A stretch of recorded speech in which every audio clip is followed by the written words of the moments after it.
هیا ما پنج مهانه تاخ مرب کاکو جه سات آوایان پیک دیجه کره با مالی ده ببارن. دما پلن کره به نزیکی 40 ساده برس مالی دا اوی تاخی جکارد که ویتو نهال ورز زوستان دا کره با مالی دا وی تاخی نهاتیه درست کرن. لدمه که دا کو کره با گشتی روزانه پتر جه 12 دم جمیران لوی تاخی دهیتا برین. نبونا کاره با گشتی و یا مالی ده خلک اوی تاخی دلگران کرینه.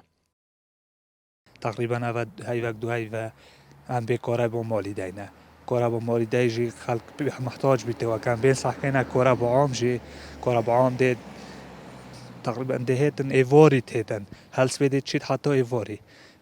ناو ویدمی دا جی هم بیتی وی کاره با مالی دینه و تاقه مریب که جی تاقه کش آمیدیه وید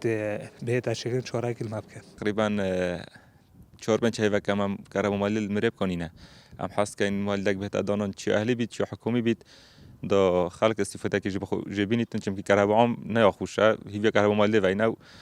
سپده بچیک چنده دوام طاریه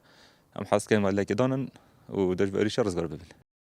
حوالاتیا که اوی تاخید بجی سرارای زدابون و رجا کنجبون دوی تاخیدا لحکومت و لاین پیوندی دار هیچ گرنگی که به وی تاخی نادن.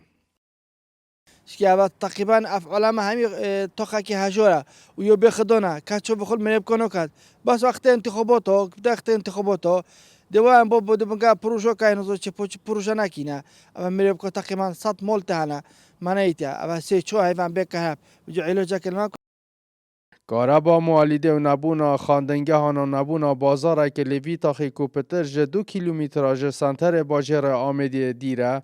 بوی آستنگ بو خلک اوی تاخی. اسام عبدالرحمن با دینان آمدیه